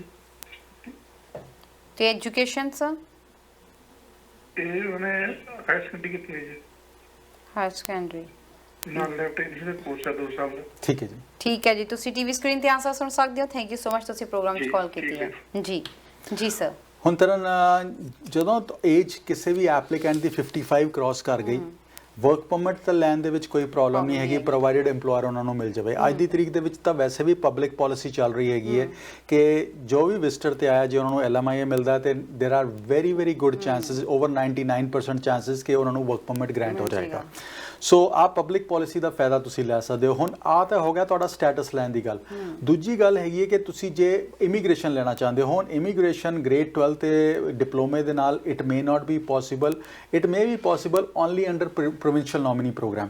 ਉਹ ਵੀ PNPs ਤੁਹਾਨੂੰ ਦੇਖਣਾ ਪਏਗਾ ਕਿ ਕਿਹੜਾ ਪ੍ਰੋਵਿੰਸ ਇਹੋ ਜਿਹਾ ਹੈਗਾ ਜਿਹੜਾ 55 ਤੋਂ ਉੱਪਰ ਤੱਕ ਅਲਾਉ ਕਰਦਾ ਹੈ। ਸੋ ਨਿਊ ਬ੍ਰੰਸਵਿਕ ਇਜ਼ ਵਨ ਸੱਚ ਪ੍ਰੋਵਿੰਸ ਜਿੱਥੇ ਤੁਹਾਡੀ ਇਮੀਗ੍ਰੇਸ਼ਨ ਵੀ ਪੋਸੀਬਲ ਹੋ ਸਕਦੀ ਹੈਗੀ ਹੈ ਉੱਥੇ 1 ਸਾਲ ਕੰਮ ਕਰਨ ਤੋਂ ਬਾਅਦ। ਸੋ ਉਹ ਚੀਜ਼ਾਂ ਤੁਹਾਡੇ ਵਾਸਤੇ ਵਰਕ ਕਰ ਸਕਦੀਆਂ ਹੈਗੀਆਂ। ਬਾਕੀ ਜੇ ਹੋਰ ਡਿਟੇਲ ਲੈਣਾ ਚਾਹੁੰਦੇ ਹੋ ਤੁਸੀਂ ਕਿਸੇ ਕੰਸਲਟੈਂਟ ਲਾਇਰ, ਤੁਸੀਂ BC ਤੋਂ ਬੋਲ ਰਹੇ ਹੋ, ਉੱਥੇ ਕਿਸੇ ਕੰਸਲਟੈਂਟ ਲਾਇਰ ਨਾਲ ਬੈਠ ਕੇ ਆਪਣੀ ਆਪਸ਼ਨਸ ਡਿਸਕਸ ਕਰ ਲਓ। ਜੀ ਬਿਲਕੁਲ। ਤੇ ਆਪਾਂ ਵਾਪਸ ਆਪਣੇ ਟੌਪਿਕ ਤੇ ਆਈਏ ਕਿ ਕਈ ਵਾਰ ਇਹ ਵੀ ਹੁੰਦਾ ਹੈ ਕਿ ਉੱਥੇ ਏਜੰਟਸ ਇਹ ਕਹਿੰਦੇ ਆ ਕਿ ਜੇਕਰ ਕੋਈ ਸਟੂਡੈਂਟ ਹੈਗਾ ਆ ਤੇ ਉਹਦਾ ਮੈਰਿਜ ਹੋਈ ਆ ਤਾਂ ਇਹ ਕਿਹਾ ਜਾਂਦਾ ਕਿ ਪਹਿਲਾਂ ਖੁਦ ਅਪਲਾਈ ਕਰੋ। ਇਹ ਵੀ ਇੱਕ ਬਹੁਤ ਵੱਡੀ ਪਿੱਛੇ ਸਵਾਲ ਰਹਿੰਦਾ ਹੈ ਕਿ ਕਿਸ ਟਾਈਮ ਅਪਲਾਈ ਕੀਤਾ ਜਾਵੇ, ਇੱਥੇ ਪਹੁੰਚ ਕੇ ਕੀਤਾ ਜਾਵੇ ਜਾਂ ਆਪਣੇ ਨਾਲ ਹੀ ਫਾਈਲ ਲਗਾਈ ਜਾਵੇ। ਇਹਦੇ ਬਾਰੇ ਗੱਲ ਕਰਾਂਗੇ। ਸਾਡੇ ਨਾਲ ਕਾਲਰ ਜੁੜ ਗਏ ਨੇ। ਸਤਿ ਸ਼੍ਰੀ ਅਕਾਲ ਜੀ, ਕਿੱਥੋਂ ਬੋਲ ਰਹੇ ਹੋ, ਕੀ ਸਵਾਲ ਹੈ? ਮੈਂ ਜੀ ਬਰਲਿੰਗਟਨ ਤੋਂ ਬੋਲ ਰਿਹਾ, ਪ੍ਰਿੰਸੀਪਲ ਕਰਨੈਲ ਸਿੰਘ ਜੀ। ਸਤਿ ਸ਼੍ਰੀ ਅਕਾਲ ਜੀ। I would like to talk to Manu Datta directly if possible. ਜੀ। He is my student from School Jalandhar Kent. ਤੁਹਾਡੀ ਆਵਾਜ਼ ਸੁਣ ਰਹੇ ਨੇ ਜੀ, ਦੱਸੋ ਤੁਸੀਂ ਕੀ ਕਹਿਣਾ ਚਾਹੁੰਦੇ ਹੋ? ਸਤਿ ਸ਼੍ਰੀ ਅਕਾਲ ਸਰ। ਹਾਂਜੀ ਮਨੂ ਜੀ, ਕੀ ਹਾਲ ਹੈ? All good sir, thank you very much. ਆਪਣੇ ਮਨੂ, ਆਪਣੇ ਜਿੱਦਾਂ ਹੁਣ ਸਾਡੀ ਮਤਲਬ ਅਸੀਂ ਆਫਟਰ ਰਿਟਾਇਰਮੈਂਟ ਆਏ ਆ, ਸਾਨੂੰ 4 ਸਾਲ ਹੋ ਗਏ ਆ, ਉਹ ਵੋਟ ਓਵਰ ਪੈਨਸ਼ਨ ਕਦੋਂ ਮਿਲੇਗੀ? ਠੀਕ ਹੈ ਸਰ, ਤੁਹਾਨੂੰ ਤੁਸੀਂ ਟੀਵੀ ਸਕਰੀਨ ਤੇ ਆਨਸਰ ਸੁਣ ਸਕਦੇ ਹੋ ਜੀ। ਥੈਂਕ ਯੂ ਸੋ ਮਚ ਕਾਲ ਕਰਨ ਦੇ ਲਈ। Thank you very much sir, ਪੈਰੀ ਪੈਨਾ ਜੀ। ਆਪਾਂ ਇਸ ਦਾ ਜਵਾਬ ਦੇ ਸਕਦੇ ਹਾਂ? ਹਾਂਜੀ ਬਿਲਕੁਲ। ਪੈਨਸ਼ਨ ਵਾਸਤੇ ਤੁਹਾਨੂੰ ਆਪਣੇ ਅਕਾਊਂਟੈਂਟ ਨਾਲ ਸਰ ਗੱਲ ਕਰਨੀ ਪਏਗੀ because accountants are the better ਜੱਜ, they can assist you and guide you. Normally 10 years ਤੋਂ ਬਾਅਦ ਪੈਨਸ਼ਨ ਵਾਸਤੇ ਐਲੀਜੀਬਿਲਟੀ ਬਣਦੀ ਹੈਗੀ ਹੈ ਐਂਡ ਪੈਨਸ਼ਨ ਵੀ ਉਨੀ ਕੁ ਲੱਗਦੀ ਹੈਗੀ ਹੈ ਡਿਪੈਂਡਿੰਗ ਕਿ ਤੁਸੀਂ ਕੰਮ ਕਿੰਨਾ ਕੀਤਾ ਹੋਇਆ ਕੈਨੇਡਾ ਦੇ ਵਿੱਚ, ਕੈਨੇਡੀਅਨ CPP-EI ਕਿੰਨਾ ਪੇ ਕੀਤਾ ਹੋਇਆ। ਤਰ੍ਹਾਂ ਨਾਲ ਸਾਡੇ ਪ੍ਰਿੰਸੀਪਲ ਸਰ ਸੀਗੇ ਜੀ, ਮੈਂ ਇਹਨਾਂ ਤੋਂ ਪੜ੍ਹਿਆ ਹੋਇਆ। ਕੀ ਬਾਤ ਹੈ। So good to see you. ਬਿਲਕੁਲ ਜੀ। ਤੇ ਪੁਰਾਣੇ thank you very much sir. ਹਾਂ, ਤੇ ਸਰ ਆਪਾਂ ਗੱਲ ਕਰ ਰਹੇ ਸੀ ਕਿ ਸਪਾਊਸ ਦੀ, ਜਦੋਂ ਮੈਂ ਗੱਲ ਕਰਦੀ ਹਾਂ ਕਿ ਸਪਾਊਸ ਨੂੰ ਕਿਸ ਟਾਈਮ ਅਪਲਾਈ ਕੀਤਾ ਜਾਵੇ। ਬਹੁਤ ਦਿਮਾਗ 'ਚ ਹੁੰਦਾ ਕਿ ਨਾਲ ਹੀ ਅਪਲਾਈ ਕਰੀਏ, ਇੱਕ ਵਾਰੀ ਕੈਨੇਡਾ ਪਹੁੰਚ ਜਾਈਏ ਉਸ ਤੋਂ ਬਾਅਦ ਉਹਨਾਂ ਦਾ ਅਪਲਾਈ ਕੀਤਾ ਜਾਵੇ। ਤਰਨ 2 ਆਪਸ਼ਨਸ ਹੈਗੀਆਂ। STS ਦੇ ਵਿੱਚ ਤੁਹਾਡੀ ਐਪਲੀਕੇਸ਼ਨ ਐਂਡ ਸਟੱਡੀ ਪਰਮਿਟ ਦੇ ਨਾਲ ਹੀ ਲੱਗ ਸਕਦੀ ਹੈਗੀ। ਜਦੋਂ ਤੁਸੀਂ ਸਟੱਡੀ ਪਰਮਿਟ ਪੁੱਟ ਅਪ ਕਰ ਰਹੇ ਹੈਗੇ ਹੋ ਉਦੋਂ ਤੁਸੀਂ ਆਪਣੀ ਫੈਮਿਲੀ ਦੇ ਡਿਪੈਂਡੈਂਟ ਵੀਜ਼ਾਸ ਵੀ ਨਾਲ ਦੀ ਨਾਲ ਪੁੱਟ ਅਪ ਕਰ ਸਕਦੇ ਹੈਗੇ ਹੋ। ਬਟ ਕਈ ਵਾਰੀ ਹੁੰਦਾ ਹੈਗਾ ਕਿ ਤੁਸੀਂ ਆ ਕੇ ਆਪ ਪਹਿਲੇ ਕਹਿੰਦੇ ਵਾਟਰਸ ਦੇ ਵਿੱਚ ਆਪ ਪੈਰ ਰੱਖਣਾ ਚਾਹੁੰਦੇ ਹੋ, ਵਾਟਰ ਦੇ ਵਿੱਚ ਪੈਰ ਰੱਖਣ ਤੋਂ ਬਾਅਦ ਤੁਸੀਂ ਟੈਸਟ ਕਰਕੇ ਫਿਰ ਤੁਸੀਂ ਕਹਿੰਦੇ ਕਿ ਮੇਰੀ ਫੈਮਿਲੀ ਮੈਨੂੰ ਬਾਅਦ ਚੋਂ ਜੁਆਇਨ ਕਰੇ ਜਦੋਂ ਅਸੀਂ ਮੈਂ ਇੱਥੇ ਆ ਕੇ ਆਪਣਾ ਬੇਸ ਬਣਾ ਲਵਾਂ। ਸੋ ਦੋਨੋਂ ਆਪਸ਼ਨਸ ਠੀਕ ਹੈਗੀਆਂ ਜੀ, ਤੁਸੀਂ ਬਾਅਦ ਚੋਂ ਵੀ ਕਰ ਸਕਦੇ ਹੋ ਐਂਡ ਨਾਲ ਦੀ ਨਾਲ ਵੀ ਕਰ ਸਕਦੇ ਹੈਗੇ ਹੋ।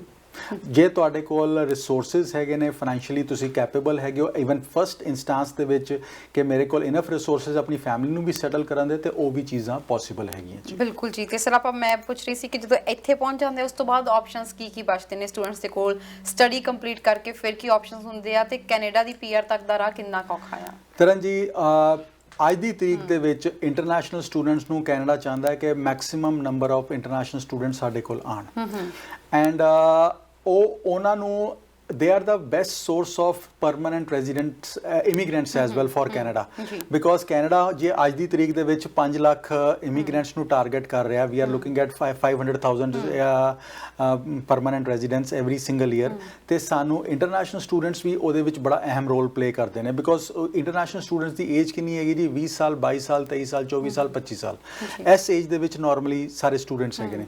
ਸੋ ਜਦੋਂ ਇੰਟਰਨੈਸ਼ਨਲ ਸਟੂਡੈਂਟ ਇੱਥੇ ਆ ਕੇ ਪਰ ਉਹਨਾਂ ਦੀ ਵਰਕਿੰਗ ਲਾਈਫ ਜਿਹੜੀ ਹੈਗੀ ਹੈ ਕਾਫੀ ਜ਼ਿਆਦਾ ਹਲੇ ਪਈ ਹੈਗੀ ਹੈ। ਸੋ 40 ਸਾਲ ਉਹਨਾਂ ਦੀ ਵਰਕਿੰਗ ਲਾਈਫ ਹੈਗੀ ਹੈ। ਸੋ ਵੀ ਕੈਨੇਡਾ ਵਾਂਟਸ ਇਮੀਗ੍ਰੇਸ਼ਨ ਕਿ ਇਹੋ ਜਿਹੇ ਸਟੂਡੈਂਟਸ ਦੀ ਇਮੀਗ੍ਰੇਸ਼ਨ ਹੋਵੇ। ਸੋ ਐਸੇ ਕਰਕੇ Canadian experience class category exist ਕਰਦੀ ਹੈ ਜਿਹਦੇ ਵਿੱਚ ਇੰਟਰਨੈਸ਼ਨਲ ਸਟੂਡੈਂਟਸ ਆਪਣੀ ਪਰਮਨੈਂਟ ਰੈਜ਼ੀਡੈਂਸੀ ਲੈ ਸਕਦੇ ਨੇ। ਉਸ ਤੋਂ ਬਾਅਦ ਪ੍ਰੋਵਿੰਸ਼ੀਅਲ ਨੋਮੀਨੀ ਪ੍ਰੋਗਰਾਮਸ ਬਹੁਤ ਸਾਰੇ ਐਗਜ਼ਿਸਟ ਕਰਦੇ ਨੇ। ਪਹਿਲੇ ਤਾਂ ਬੱਚੇ ਆ ਕੇ ਪੜ੍ਹਾਈ ਕਰਦੇ ਨੇ, ਜਿਹੜੇ ਤੇ ਬੱਚੇ ਬੈਚਲਰਸ ਕਰ ਲੈਂਦੇ, ਮਾਸਟਰਸ ਕਰ ਲੈਂਦੇ ਨੇ। ਮਾਸਟਰਸ ਤੋਂ ਬਾਅਦ ਸਟ੍ਰੇਟ ਅਵੇ ਉਹਨਾਂ ਵਾਸਤੇ PNP ਦੀ ਸਟਰੀਮਸ ਐਗਜ਼ਿਸਟ ਕਰਦੀਆਂ ਤਕਰੀਬਨ ਹਰ ਪ੍ਰੋਵਿੰਸ ਦੇ ਵਿੱਚ। ਜਿਹੜੇ ਬੈਚਲਰਸ ਕਰ ਲੈਂਦੇ ਨੇ ਜਾਂ 3 ਸਾਲ ਦਾ ਜਿਨ੍ਹਾਂ ਨੇ ਕੋਰਸ ਵੀ ਕੀਤਾ ਕਾਲਜ ਦੇ ਵਿੱਚ, ਉਹਨਾਂ ਵਾਸਤੇ ਵੀ ਡਿਫਰੈਂਟ ਪੁਆਇੰਟ ਸਿਸਟਮ ਹੈਗਾ। ਬਟ ਜਿਹੜੇ ਬੱਚੇ ਗ੍ਰੇਡ 12 ਕਰਕੇ ਆਏ, 2 ਸਾਲ ਪੜ੍ਹਾਈ ਕੀਤੀ, ਉਹਨਾਂ ਵਾਸਤੇ ਪੁਆਇੰਟ ਸਿਸਟਮ ਦੇ ਵਿੱਚ ਕੁਆਲੀਫਾਈ ਹੋਣਾ ਥੋੜਾ ਜਿਹਾ ਮੁਸ਼ਕਿਲ ਹੋ ਜਾਂਦਾ ਬਿਕੋਜ਼ ਉਹ 8777 ਲੈਣਗੇ, 1 ਸਾਲ ਸੁਪਰਵਾਈਜ਼ਰ ਜਾਂ ਟੈਕਨੀਕਲ ਜੌਬ ਕਰਨਗੇ ਟੀਅਰ 2 3 ਦੇ ਵਿੱਚ, ਤਾਂ ਉਹ ਜਾ ਕੇ ਉਹਨਾਂ ਦੇ ਪੁਆਇੰਟਸ 425 ਦੇ ਆਸ-ਪਾਸ ਪਹੁੰਚਣਗੇ। ਤੇ ਅੱਜ ਦੀ ਤਰੀਕ ਦੇ ਵਿੱਚ ਡਰਾਸ ਚੱਲ ਰਹੇ ਨੇ 490, 491, 487 ਤੇ ਹੋ ਸਕਦਾ ਅਗਲਾ ਡਰਾ ਆਵੇ, ਬਟ 491 ਲਾਸਟ ਡਰਾ ਸੀਗਾ। ਸੋ 491 ਦੇ ਉੱਤੇ ਤੁਹਾਡਾ ਡਿਫਰੈਂਸ ਕਾਫੀ ਜ਼ਿਆਦਾ ਹੈਗਾ। ਸੋ ਉਹਦੇ ਵਾਸਤੇ PNP programs are more suited. ਗੱਲ ਕਰਾਂਗੇ ਇਹਦੇ ਬਾਰੇ, ਕਾਲਰ ਜੁੜ ਗਏ ਨੇ। ਸਤਿ ਸ਼੍ਰੀ ਅਕਾਲ ਜੀ, ਕਿੱਥੋਂ ਬੋਲ ਰਹੇ ਹੋ, ਕੀ ਸਵਾਲ ਹੈ? ਹੈਲੋ, ਹਾਂਜੀ, ਫੋਨ ਨੰਬਰ 8337, ਕਿੱਥੋਂ ਬੋਲ ਰਹੇ ਹੋ ਜੀ, ਕੀ ਸਵਾਲ ਹੈ? मेरा सवाल जी 416 ਜੀ 450 8337 ਬਰੈਂਪਟਨ। ਹਾਂਜੀ, ਦੱਸੋ ਜੀ, ਕੀ ਸਵਾਲ ਹੈ ਤੁਹਾਡਾ? ਮੇਰਾ ਸਵਾਲ ਇਹ ਹੈ ਵੀ ਜੇ ਹੁਣ ਕੁੜੀ ਆਪਾਂ ਇੰਡੀਆ ਤੋਂ ਮੰਗਾ ਲਈ ਵਿਆਹ ਕਰਾ ਕੇ, ਸਿਰਫ 18 ਦਿਨ ਘਰੇ ਤੁਹਾਡੇ ਰਹੀ ਨਹੀਂ, ਉਹਦਾ ਕੀ ਰੀਜ਼ਨ, ਉਹਦਾ ਹੱਲ ਕੀ ਹੋ ਸਕਦਾ? ਇਮੀਗ੍ਰੇਸ਼ਨ ਹੋ ਗਈ ਜੀ ਉਹਨਾਂ ਦੀ, ਇਮੀਗ੍ਰੇਸ਼ਨ ਤੇ ਹੀ ਲੈਂਡ ਕੀਤੇ ਨੇ।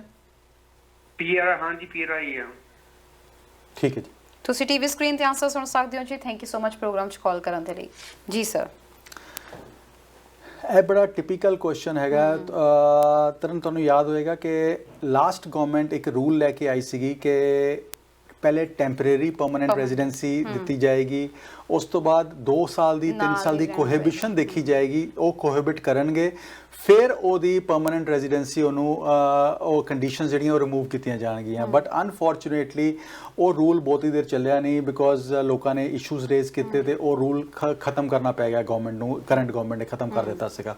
ਸੋ ਅੱਜ ਦੀ ਤਰੀਕ ਦੇ ਵਿੱਚ ਵੀ ਦੁਬਾਰਾ ਇਹੋ ਜਿਹੇ ਇੰਸਟੈਂਸਸ ਕਾਫੀ ਸਾਹਮਣੇ ਆ ਰਹੇ ਨੇ ਜਿਹਦੇ ਵਿੱਚ ਸਪਾਊਸਸ ਲੈਂਡ ਕਰ ਰਹੇ ਨੇ, ਬਟ ਲੈਂਡ ਕਰਨ ਤੋਂ ਬਾਅਦ ਉਹ ਕੋਹੈਬਿਟ ਨਹੀਂ ਹੋ ਰਿਹਾ ਜਾਂ ਆਂਦੇ ਹੀ ਛੱਡ ਕੇ ਚਲੇ ਜਾ ਰਹੇ ਜਾਂ ਹਸਬੈਂਡ ਵੇਟ ਕਰ ਰਿਹਾ ਜਾਂ ਇੱਕ ਸਪਾਊਸ ਵੇਟ ਕਰ ਰਿਹਾ ਓਨਟਾਰੀਓ ਦੇ ਵਿੱਚ ਤੇ ਸਪਾਊਸ ਪਤਾ ਚੱਲ ਰਿਹਾ ਜੀ ਉਤਰ ਕੇ ਇੱਥੇ ਰਿਹਾ, BC ਉਤਰ ਰਿਹਾ ਜੀ। ਸੋ ਆਹ ਚੀਜ਼ਾਂ ਦੁਬਾਰਾ ਸਾਹਮਣੇ ਆਣੀ ਸ਼ੁਰੂ ਕੀਤੀਆਂ। ਤੁਸੀਂ ਕੰਪਲੇਂਟ ਕਰ ਸਕਦੇ ਹੋ but technically she is a permanent resident, ਤੁਸੀਂ ਉਹਦਾ ਕੁਝ ਨਹੀਂ ਕਰ ਸਕਦੇ।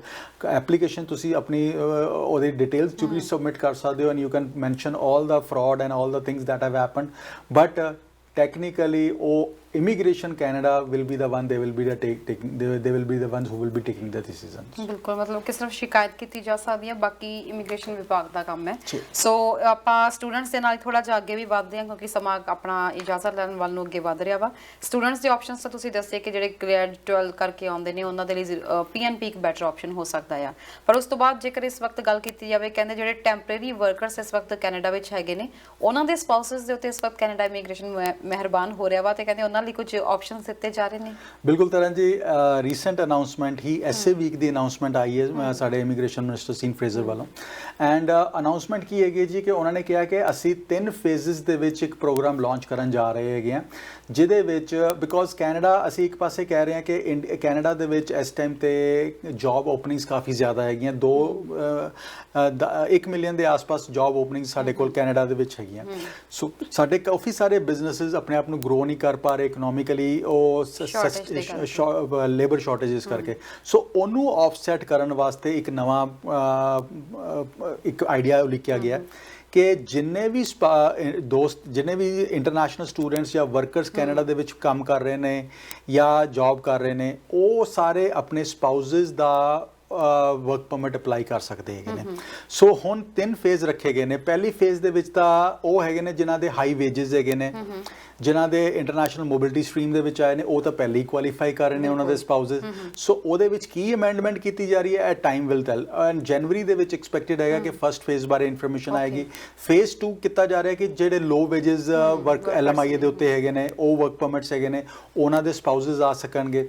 ਤੀਸਰਾ ਫੇਜ਼ ਕੀਤਾ ਜਾ ਰਿਹਾ ਜੀ ਕਿ ਜਿਹੜੇ ਐਗਰੀਕਲਚਰ ਦੇ ਉੱਤੇ ਖਾਸ ਕਰ ਹੈਗੇ ਨੇ, ਫਾਰਮ ਵਰਕਰਸ ਦੇ ਉੱਤੇ ਹੈਗੇ ਨੇ, ਉਹਨਾਂ ਦੇ ਸਪਾਊਸਸ ਵੀ ਲੈਂਡ ਕਰ ਸਕਣਗੇ। ਸੋ ਆਹ 3 ਫੇਜ਼ਸ ਰੱਖੇ ਗਏ ਨੇ, ਬਟ 2 ਤੇ 3 ਫੇਜ਼ਸ ਵਾਸਤੇ ਪਹਿਲੀ ਗੱਲ ਤਾਂ ਹਾਲੇ ਜਿਹੜੀ ਮਿਨਿਸਟਰ ਦੀ ਸਟੇਟਮੈਂਟ ਸੀਗੀ, ਉਹਨਾਂ ਨੇ ਕਿਹਾ ਕਿ we will have to sit down with the provinces and the territories to find out ਕਿ ਅਸੀਂ ਅਬਜ਼ੌਰਬ ਵੀ ਕਰ ਸਕਦੇ ਹਾਂ 2 ਲੱਖ ਇਮੀਗ੍ਰੈਂਟਸ, 2 ਲੱਖ ਵਰਕਰਸ ਯੂਨ ਜਾਂ ਨਹੀਂ ਕਰ ਸਕਦੇ। ਸੋ ਹਾਲੇ ਇਹਦੇ ਤੇ ਕਾਫੀ ਸਾਰਾ ਗਰਾਊਂਡ ਵਰਕ ਹੋਣਾ ਬਾਕੀ ਹੈਗਾ ਆ। ਸੋ ਉਸ ਤੋਂ ਬਾਅਦ ਇਹ ਫੇਜ਼ਸ ਲਾਂਚ ਹੋਣਗੇ ਤਰਨ ਜੀ, ਬਟ ਹਾਲੇ ਸਿਰਫ ਇੱਕ ਇੱਕ ਮਰਮਰਿੰਗ ਸ਼ੁਰੂ ਹੋ ਗਈ ਹੈ। ਜੀ ਬਿਲਕੁਲ, ਪਰ ਨਾਲ ਦੀ ਨਾਲ ਇਹ ਵੀ ਸੁਣਨ ਦੇ ਵਿੱਚ ਆ ਰਿਹਾ, ਕਹਿੰਦੇ ਕਿ ਕ੍ਰੈਡੈਂਸ਼ੀਅਲਸ, ਫੋਰਨ ਕ੍ਰੈਡੈਂਸ਼ੀਅਲਸ ਨੂੰ ਲੈ ਕੇ ਵੀ ਮਿਨਿਸਟਰ ਦੇ ਵੱਲੋਂ ਕੁਝ ਐਲਾਨ ਕੀਤੇ ਗਏ ਨੇ ਤੇ ਇਹਦੇ ਵੱਲ ਵੀ ਹੁਣ ਧਿਆਨ ਦਿੱਤਾ ਜਾ ਰਿਹਾ ਹੈ। ਬਿਲਕੁਲ ਤਰ੍ਹਾਂ ਜੀ, ਬਿਕੋਜ਼ ਹੈਲਥ ਕੇਅਰ ਨੂੰ ਲੈ ਕੇ, ਬਿਕੋਜ਼ ਹੈਲਥ ਕੇਅਰ ਦੇ ਵਿੱਚ ਇਸ ਟਾਈਮ ਤੇ ਕਾਫੀ ਜ਼ਿਆਦਾ ਸ਼ਾਰਟੇजेस ਹੈਗੀਆਂ। ਅਸੀਂ ਨਰਸਿਸ ਦੀ ਗੱਲ ਕਰ ਲਈਏ, ਅਸੀਂ ਹੈਲਥ ਕੇਅਰ ਵਰਕਰਸ ਦੀ ਗੱਲ ਕਰ ਲਈਏ, ਅਸੀਂ ਡਾਕਟਰਸ ਦੀ ਗੱਲ ਕਰ ਲਈਏ, ਅਸੀਂ ਹੈਲਥ ਕੇਅਰ ਦੇ ਰਿਲੇਟਡ ਆਕੂਪੇਸ਼ਨਸ ਦੀ ਗੱਲ ਕਰ ਲਈਏ। ਸੋ ਉਹਨਾਂ ਨੂੰ ਆਫਸੈਟ ਕਰਨ ਵਾਸਤੇ ਆਹ ਦੇਖਿਆ ਜਾ ਰਿਹਾ ਹੈ ਕਿ ਇੱਕ ਹੋਰ ਸਟੇਟਮੈਂਟ ਆਈ ਸੀ ਕਿ ਸਾਡੇ ਬਹੁਤ ਸਾਰੇ ਡਾਕਟਰਸ ਅੱਜ ਵੀ ਟੈਕਸੀ ਚਲਾ ਰਹੇ ਨੇ। ਸੋ ਟੈਕਸੀ ਤਾਂ ਚਲਾ ਰਹੇ ਨੇ, ਬਟ ਉਹਨਾਂ ਨੂੰ ਐਗਜ਼ਾਮ ਜਾਂ ਤੇ ਉਹ ਲਿਖ ਨਹੀਂ ਪਾ ਰਹੇ, ਜਾਂ ਉਹਨਾਂ ਕੋਲ ਟਾਈਮ ਨਹੀਂ ਹੈਗਾ, ਜਾਂ ਉਹ ਰਿਸੋਰਸਿਸ ਨਹੀਂ ਹੈਗੇ ਕਿ ਉਹ ਆਪਣੇ ਡੇ ਟੂ ਡੇ ਖਰਚਿਆਂ ਨੂੰ ਲੁੱਕ ਆਫਟਰ ਕਰਨ ਜਾਂ ਐਗਜ਼ਾਮ ਦੇ ਉੱਤੇ ਬੈਠਣ। ਸੋ ਉਹਨਾਂ ਨੂੰ ਆਫਸੈਟ ਕਰਨ ਵਾਸਤੇ ਮਿਨਿਸਟਰ ਹਾਲੇ ਓਪੀਨੀਅਨਸ ਮੰਗ ਰਹੇ ਨੇ, and there are seeking advice of some bodies and proposals ਕਿ ਕਿਹੜੇ ਇਹੋ ਜਿਹੇ ਆਕੂਪੇਸ਼ਨਸ ਹੋਣੇ ਜਿਨ੍ਹਾਂ ਨੂੰ ਅਸੀਂ ਆਫਸੈਟ ਕਰ ਸਕਦੇ ਤੇ ਕਿਸ ਤਰ੍ਹਾਂ ਆਫਸੈਟ ਕਰ ਸਕਦੇ ਹਾਂ ਕਿ ਉਹਨਾਂ ਦੇ ਸਟ੍ਰੇਟ ਅਵੇ ਉਹਨਾਂ ਦੇ ਕ੍ਰੈਡੈਂਸ਼ੀਅਲ ਸਟ੍ਰੇਟ ਅਵੇ ਕੁਆਲੀਫਾਈ ਹੋ ਜਾਣ। So this is also in the preliminary stage, ਹਲੇ ਇਹਦੀ ਉੱਤੇ ਬਹੁਤ ਸਾਰੇ ਅਪਡੇਟਸ ਆਉਣੀਆਂ ਬਾਕੀ ਹੈਗੀਆਂ। ਗੱਲ ਕਰਾਂਗੇ ਨੈਕਸਟ ਕਾਲਰ। ਸਤਿ ਸ਼੍ਰੀ ਅਕਾਲ ਜੀ, ਕਿੱਥੋਂ ਬੋਲ ਰਹੇ ਹੋ, ਕੀ ਸਵਾਲ ਹੈ? ਹਾਂਜੀ ਹਾਂਜੀ, ਮੈਂ ਤਾਂ ਕੈਨੇਡਾ ਤੋਂ ਬੋਲ ਰਹੀ, ਬ੍ਰੈਂਪਟਨ। ਹਾਂਜੀ, ਕੀ ਸਵਾਲ ਹੈ ਜੀ? ਮੈਂ ਉਹੀ ਗੱਲ ਕਰਦਾ ਸੀਗਾ ਕਿ ਮੈਂ ਟੀਵੀ ਦੇਖਦਾ ਸੀਗਾ ਜੀ। ਹਾਂਜੀ, ਕਿ ਜਦੋਂ ਹੁਣ ਤੁਹਾਡੀ ਵਾਈਫ ਵੀ ਕਿਤੋਂ ਇੰਡੀਆ ਤੋਂ ਆਉਂਦੀ ਹੈ ਨਾ ਜੀ, ਬਈ ਕਿੰਨੇ ਟਾਈਮ ਬਾਅਦ ਉਹ ਤੁਹਾਨੂੰ ਕਿੰਨਾ ਟਰਬਲ ਦਿੰਦੀ?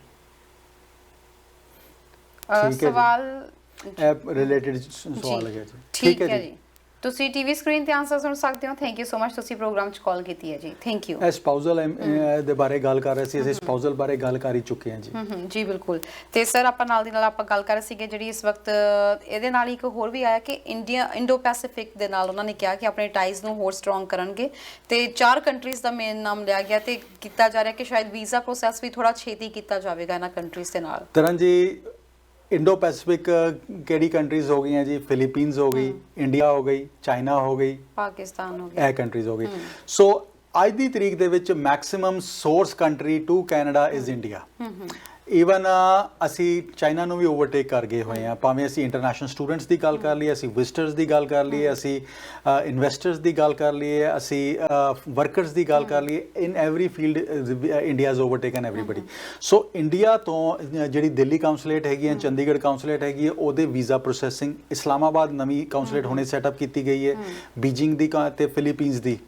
ਇਹ ਕਾਉਂਸਲੇਟਸ ਹੋਰ ਕਿਸ ਤਰ੍ਹਾਂ ਬੈਟਰ ਕੰਮ ਕਰ ਸਕਦੀਆਂ ਉਹਦੇ ਬਾਰੇ ਵੀ ਗੱਲ ਹੋ ਰਹੀ ਹੈਗੀਆਂ, ਬਿਕੋਜ਼ ਮੈਕਸਿਮਮ ਬੈਕਲੌਗ ਜਿਹੜਾ ਹੈਗਾ ਉਹ ਵੀ ਇਹਨਾਂ 4 ਕੰਟਰੀਜ਼ ਤੋਂ ਹੈਗਾ ਇਸ ਟਾਈਮ ਤੇ। ਸੋ ਉਹ ਬੈਕਲੌਗ ਦੇ ਉੱਤੇ ਕਿਸ ਤਰ੍ਹਾਂ ਡੀਲ ਕੀਤਾ ਜਾ ਸਕਦਾ ਹੈ, ਕਿਸ ਤਰ੍ਹਾਂ ਵੀਜ਼ਾ ਜਲਦੀ ਲੱਗ ਸਕਦੇ ਨੇ, ਸੋ ਉਹਦੇ ਬਾਰੇ ਵੀ ਗੱਲ ਹੋ ਰਹੀ ਹੈ। Because immigration department, IRCC and citizenship and immigration Canada and minister, they are really working hard ਕਿ ਅਸੀਂ ਬੈਕਲੌਗ ਨੂੰ ਖਤਮ ਕਰਨਾ ਹੈ ਤੇ ਇੱਥੋਂ ਦਾ ਜਿਹੜਾ ਸਟ੍ਰੀਮਲਾਈਨ ਜੇ ਅਸੀਂ ਕਰ ਲਿਆ ਤੇ ਸਾਰੀ ਚੀਜ਼ਾਂ ਸਾਡੀਆਂ ਸਟ੍ਰੀਮਲਾਈਨ ਹੋ ਜਾਣਗੀਆਂ। ਬਿਲਕੁਲ ਸਰ, ਤੇ ਹੁਣ ਸਮਾਂ ਲਗਭਗ ਇਜਾਜ਼ਤ ਲੈਣ ਦਾ ਹੋ ਰਿਹਾ। ਦਰਸ਼ਕ ਤੁਹਾਨੂੰ ਦੇਖ ਰਹੇ ਨੇ, ਸੁਣ ਰਹੇ ਨੇ, ਤੁਹਾਡੇ ਕੋਲ ਹਮੇਸ਼ਾ ਕੁਝ ਨਾ ਕੁਝ ਜੌਬ ਅਪਰਚੁਨਿਟੀਆਂ ਹੁੰਦੀਆਂ ਨੇ। ਇਸ ਵਾਰ ਸਾਡੇ ਦਰਸ਼ਕਾਂ ਲਈ ਕੋਈ ਜੌਬ ਅਪਰਚੁਨਿਟੀਆਂ ਹੈ? ਬਿਲਕੁਲ ਹੈਗੀਆਂ ਤਰਨ ਜੀ, ਬਟ ਜਾਣ ਤੋਂ ਪਹਿਲਾਂ ਸਿਰਫ ਇੱਕ ਚੀਜ਼ ਕਹੂੰਗਾ।